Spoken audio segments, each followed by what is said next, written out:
언제나 함께 하시는 하나님의 은혜와 사랑으로 항상 건강하시고 평안하시기를 주님의 이름으로 축복드립니다. 진정한 은혜는 그리스도입니다. 예수 그리스도가 날 구원하셨다라는 사실은 변하지 않습니다. 그래서 은혜하면 그리스도를 떠올리게 되는 것입니다.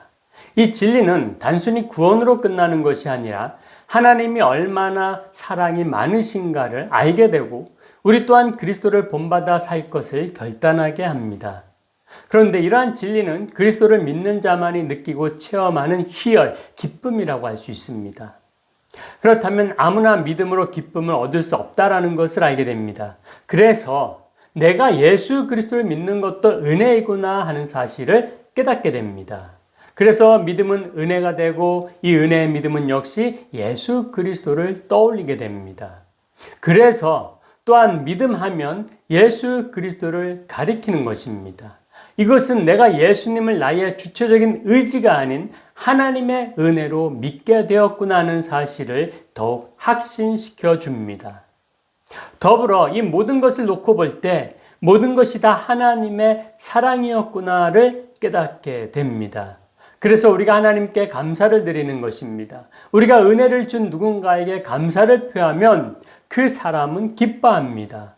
또 그 기뻐하는 모습을 보는 우리도 함께 기쁨을 갖게 됩니다. 그런 것처럼 우리가 하나님께 감사하는 것도 하나님을 기쁘시게 하기 위함이 됩니다.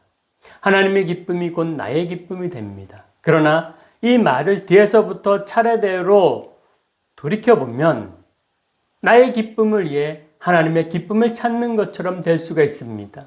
결국 나의 기쁨을 위해 하나님께 감사하고 나의 만족을 위해 하나님께 감사하는 것처럼 될 수가 있다는 것입니다. 혹여나 이처럼 나의 기쁨과 만족을 위해 감사하는 것이라면 거기에는 우리 주님이 안 계십니다. 그러므로 우리는 순수한 마음으로 그 은혜를 감사해야 합니다. 그 은혜가 그리스도이기 때문입니다. 히브리서 11장 6절입니다. 믿음이 없이는 하나님을 기쁘시게 하지 못하나니 라고 그렇게 말씀을 했습니다. 내게 믿음 없이는 하나님을 기쁘시게 못합니다. 믿음이 무엇이라고 했습니까? 그리스도라고 했습니다. 곧 예수 그리스도 없이는 하나님을 기쁘시게 못합니다. 우리가 예배하는 것은 하나님을 기쁘시게 하고자 하는 목적입니다. 그런데 나의 기쁨을 위해 예배하고자 한다면 그리스도가 계신 자리에 내가 있으니 하나님의 기쁨으로 예배를 받으실 수가 있겠습니까? 믿음이 없이는 하나님을 기쁘시게 하지 못합니다. 그리스도가 계시게 하려면 나는 죽고 예수로 살아야 합니다. 내가 예수로 예배해야 합니다. 이 말의 뜻을 이해해야 합니다. 예수님은 하나님만을 바라보고 하나님의 뜻만을 구하고 순종하셨습니다. 우리의 예배 속에서도 그래야 하는 것입니다. 내 기쁨, 내 만족, 내 성취를 위해 예배드리는 것은 종교일 뿐입니다. 기독교는 종교가 아니라 신앙이라고 했습니다. 은혜와 믿음을 모르는 것이 되는 것입니다. 앞에서 뭐라고 했습니까? 은혜도 주님, 믿음도 주님이라고 했습니다. 주님 자체가, 그리스도 자체가 은혜요, 믿음입니다. 이 말은 논리적으로 이해가 되지 않는 말이지만 신앙적으로, 영적으로는 우리 모두가 이해가 되는 고백입니다. 이 영적 고백이 이해가 되시는 분은 영적으로 성장하신 분입니다. 말씀의 이해가 잘 안 되면 성장이 필요한 것입니다. 히브리서 5장 11절에서 12절입니다. 멜기세덱에 관하여는 우리가 할 말이 많으나 너희가 듣는 것이 두나무로 설명하기 어려우니라. 때가 오래되었으므로 너희가 마땅히 선생이 되었을 터인데 너희가 다시 하나님의 말씀의 초보에 대하여 누구에게서 가르침을 받아야 할 처지이니 단단한 음식은 못 먹고 젖이나 먹어야 할 자가 되었도다. 아멘. 11절에 듣는 것이 둔하다라는 말은 이해력이 잘 안 된다, 약하다라는 뜻입니다. 로마서 10장 17절에서 믿음은 들음에서 난다라고 했는데 들어도 이해력이 안 된다면 믿음의 성장이 더딜 수밖에 없습니다. 그렇다면 제가 앞에서 은혜와 믿음이 다 주님 예수 그리스도입니다 라고 한 말도 이해가 어려울 것입니다. 사실 은혜와 믿음이 다 주님이라는 말은 12절에서 말씀하는 하나님의 말씀의 초보, 즉 말씀의 기본을 가리킵니다. 그런데 이해력이 약해서 하나님 말씀의 기본을 다시 배워야 하는 수준을 히브리서 5장 12절 후반절에서 젖이나 먹어야 할 자가 되었다라고 표현하고 있는 것입니다. 다시 말하면 성장이 필요한 어린아이 수준이다. 즉 성장이 필요하다는 말씀입니다. 성경은 우리가 성장하기를 원합니다. 에베소서 4장 13절입니다. 우리가 다 하나님의 아들을 믿는 것과 아는 일에 하나가 되어 온전한 사람을 이루어 그리스도의 장성한 분량이 충만한 데까지 이르리니. 아멘. 우리가 예수님을 믿고 교회를 이루고 주님의 일을 하는 그 모든 것이 그리스도의 장성한 분량이 충만한 데까지 이르렀기 때문에 하는 일입니다. 즉 그리스도인이 주님이 주신 사명을 완수하기 위해서는 성장해야 한다는 말씀인 것입니다. 믿음 생활을 한다면 믿음의 성장이 있어야 합니다. 부모에게 어린아이는 참으로 사랑스럽습니다. 어눌한 말투와 행동, 모든 것이 귀엽고 예쁘고 사랑스럽습니다. 그러나 시간이 지나 몸이 어른이 되었는데도 말과 행동이 여전히 어린아이와 같이 어눌하다면 그냥 마냥 이뻐만 하고 귀여워할 수가 있겠습니까?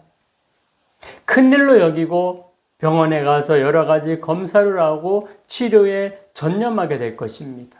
한편으로는 걱정하고 속상해할 것입니다. 성장 과정에 있는 사람은 성장해야 합니다. 성장은 하나님이 원하시는 것입니다. 하나님이 우리를 보실 때 우리는 아직도 성장기에 있는 자녀입니다. 하나님 나라에 입성할 때까지 우리는 계속해서 성장해야 합니다. 멈추지 않고 우리의 믿음과 영적으로 성장하기를 축복합니다. 히브리서 5장 13절에서 14절입니다. 이는 젖을 먹는 자마다 어린아이니 의의 말씀을 경험하지 못한 자요. 단단한 음식은 장성한 자의 것이니 그들은 지각을 사용함으로 연단을 받아 선악을 분별하는 자들이니라. 아멘. 우리 스스로에게 질문해 보시기 바랍니다. 우리는 젖을 먹는 자입니까? 아니면 단단한 음식을 먹는 자입니까? 스스로를 성장한 그리스도인이라고 여기는 분들은 스스로의 성장한 모습을 하나씩 찾아볼 수 있기를 바랍니다. 사람이 성장한 증거나 모습은 외적으로 내적으로 균형 잡힌 모습으로 성장한 모습이어야 합니다. 이 세상에는 나이가 많아도 또 결혼을 해도 어린아이와 같은 사람이 참 많습니다. 그런 모습을 많이 볼 수 있는 곳이 방송입니다.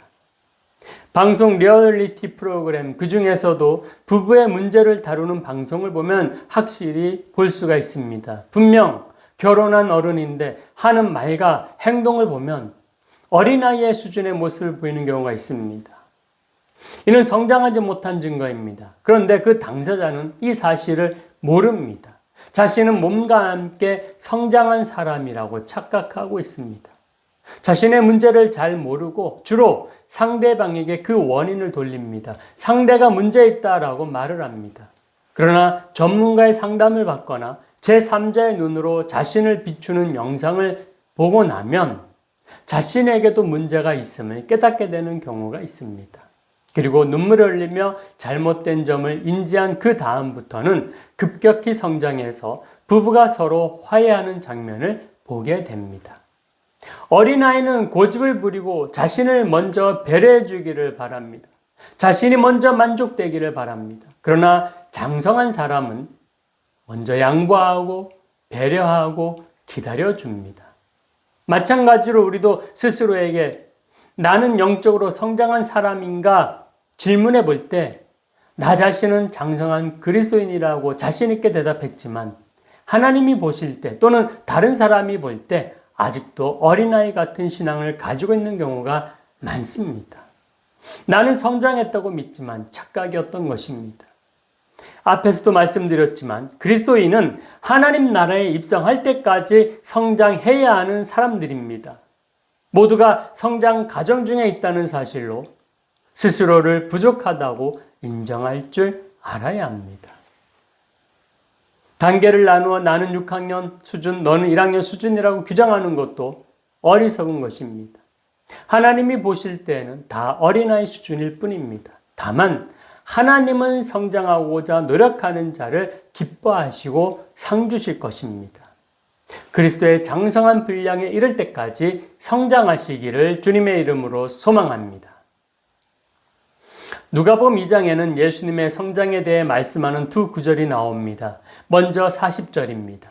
아이가 자라며 강하여지고 지혜가 충만하며 하나님의 은혜가 그의 위에 있더라. 아멘. 이 구절에 보면 아기 예수가 자라가면서 강해진다라는 말씀은 육신이 강해지는 것입니다. 육신이 자란다는 거죠. 여기서 자란다는 말은 하나님 나라가 커지는 것처럼 자란다는 뜻입니다. 마가복음 4장에서 예수님이 비유로 가르치신 말씀을 보면 천국은 씨가 자라는 것처럼 커진다라고 합니다. 천국은 어느 날 보면 커져 있습니다.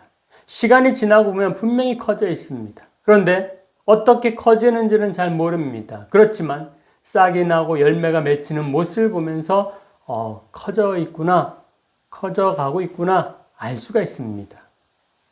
이렇게 하나님 나라가 커가는 과정을 알 수가 있습니다. 그런데 그 자세한 이유와 원리를 우리가 다 알 수 있습니까? 없습니다. 알 수 있는 건 난 하나뿐입니다. 스스로 한 것이 아니라는 사실입니다. 그럼 누가 하셨습니까? 하나님이 하셨습니다. 우리가 잘하는 모양은 알 수 있어도 그것이 전부가 아닙니다. 정확한 것은 하나님이 하신다는 사실입니다. 이것이 천국의 모습이고 생명의 모습입니다. 이것은 종합적인 성장을 말합니다. 그래서 아이들만 자라는 것이 아니고 성인들도 자라야 합니다. 나는 이제 다 컸어 라고 생각하며 성장에 마음이 없는 것은 하나님의 뜻과 어긋난 것입니다. 그러나 반대로 내가 계속 성장하기를 바란다면 아직 나는 늙은 것이 아닙니다. 성장은 내가 아닌 하나님이 하신다는 믿음을 가지고 성장을 기대하고 바라면서 1년 후에 내가 성장했습니다. 내가 성화됐습니다. 라고 고백하게 되시기를 주님의 이름으로 축복드립니다. 그 다음 두 번째 52절입니다. 예수는 지혜와 키가 자라가며 하나님과 사람에게 더욱 사랑스러워 가시더라. 아멘. 52절에 쓰인 자라다 하는 말은 40절에 쓰인 자라다와는 좀 다르게 발전하다, 진보하다라는 의미가 있습니다. 이 단어는 바울이 디모데에게 목회자로서 영적 발전을 건면할 때도 사용했습니다. 디모데전서 4장 15절 모든 일에 전심전력하여 너의 성숙함을 모든 사람에게 나타나게 하라. 아멘. 이렇게 말씀했습니다. 여기에서 성숙이 바로 이 단어입니다. 전심전력하면 진보와 발전이 나타난다는 것입니다. 성장의 모습이 외적 성장만이 아닌 내적인 성숙과 성화의 과정이라는 것입니다. 그러므로 자라나는 것은 성장, 성숙, 성화 세 가지 측면으로 볼 수가 있습니다. 이 세 가지 측면으로 예수님은 지혜가 자라고 키가 자라며 사랑스러워지신 것입니다. 그래서 자라나는 성장은 이 세 가지 영역에서 진보와 발전을 이루라는 뜻입니다. 먼저 지혜를 살펴보면 지혜는 하나님의 관점에서 세상을 보는 것입니다. 지혜는 근본적으로 하나님을 아는 지식이라고 할 수 있습니다. 여기에서 말하는 지혜가 어느 정도인지 예수님의 일화를 통해서 짐작해 볼 수가 있습니다. 예수님이 12살 되던 해에 부모와 함께 예루살렘에 갔습니다. 부모님은 유월절을 지내고 돌아오다가 하루가 지나서야 예수님이 안 계신 것을 알았습니다. 예수님을 찾으러 다시 예루살렘에 돌아갔는데 며칠을 헤매다가 예수님을 찾았습니다. 예수님이 성전에서 선생들과 대화를 하고 있었던 것입니다. 그런데 예수님의 대답을 듣고 모든 사람이 놀랍게 여겼다라고 기록되어 있습니다.